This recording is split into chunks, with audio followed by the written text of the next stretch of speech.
नमस्कार। कथा कहानियाँ चैनल में आप सबका स्वागत है। अथ मोक्षदा एकादशी व्रत कथा। युधिष्ठिर बोले, हे देव देवेश, मुझे बड़ा संदेह है। इस कारण संसार के हित के लिए मैं आपसे पूछता हूँ, मार्गशीर्ष शुक्ल पक्ष की एकादशी का क्या नाम है, उसकी क्या विधि है, उसकी विधि मुझसे कहिए। श्री कृष्ण बोले, हे राजन, तुम्हारा प्रश्न बहुत सुंदर है। मार्गशीर्ष कृष्ण पक्ष की जो उत्पन्ना नाम की एकादशी है, वह सूर्य दैत्यों को मारने के लिए मेरे शरीर से उत्पन्न हुई है, इसलिए मुझको बहुत प्रिय है।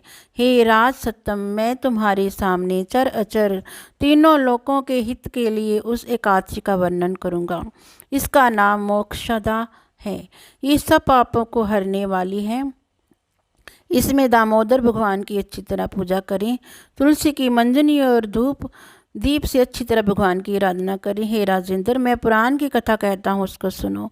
जिसके माता पिता पुत्र अधोगति में हो, वह इस कथा के पुण्य के प्रभाव से निस्दिश स्वर्ग को चले जाते हैं। हे राजन, वैष्णवों से शोभित चंपक नामक सुंदर नगर में प्रजा की पुत्र की तरह रक्षा करने वाला विखानस नामक राजा था। एक दिन राजा ने स्वप्न में अधोगति को प्राप्त हुए अपने पिता को देखा। यह देखकर उसे बड़ा आश्चर्य हुआ। उसने ब्राह्मण से स्वप्न का वृतांत कहा। हे ब्राह्मण, मैंने स्वप्न में अपने पिता को नरक में पड़ा हुआ देखा है। पिता ने मुझसे कहा कि हे पुत्र, मैं अधोगति में हूँ, मेरा उद्धार करो। स्त्री पुत्र मुझे अच्छे नहीं लगते, मैं क्या करूँ। हे ब्राह्मणों, जिसके द्वारा मेरे पूर्वजों को मोक्ष हो जाए, ऐसा दान व्रत तप योग कुछ बतलाइए। जिसका पिता नरक में है, उस बलवान पुत्र के जीवन से क्या लाभ, उस पुत्र का जन्म वृथा है। ब्राह्मण बोले, हे नृप, यहाँ पर्वत मुनि का आश्रम पास में है, उनके पास आप जाइए। वे भूत भविष्य वर्तमान सबको जानते हैं।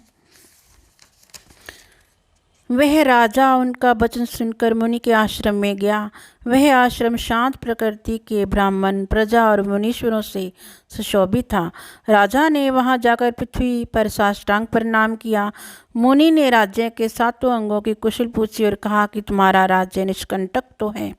राजा बोला, हे विपर, आपकी कृपा से सब कुशल होने पर भी कुछ विघ्न उपस्थित हो गया है। हे ब्राह्मण, मुझे कुछ संदेह है, आप दूर कीजिए। पर्वत मुनि राजा का यह वचन सुनकर नेत्र बंद करके भूत भविष्य को सोचने लगे।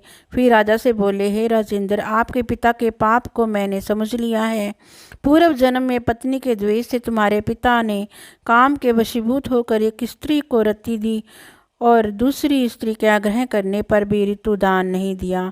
इस क्रम से वह नरक में पड़ा है। राजा बोला, हे मुनि, किस व्रत और दान से उस नरक से मेरे पिता को उद्धार होगा, वह आप मुझसे कहिए। मुनि बोले, मार्गशीर्ष शुक्ल पक्ष में मोक्षदा नाम की एकादशी है। तुम सब लोग उसका व्रत करके उसका पुण्य पिता को दे दो।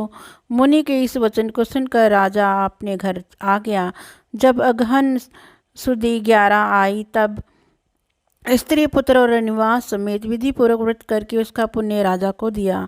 विखानस का पिता स्वर्ग को गया और आकाश से स्पष्ट शब्दों में राजा से बोला, हे पुत्र, तेरा सदा कल्याण हो। ये कहकर वह स्वर्ग को चला गया। हे राजन, इस प्रकार जो इस मोक्षदा एकादशी का व्रत करता है, उसके पाप दूर हो जाते हैं।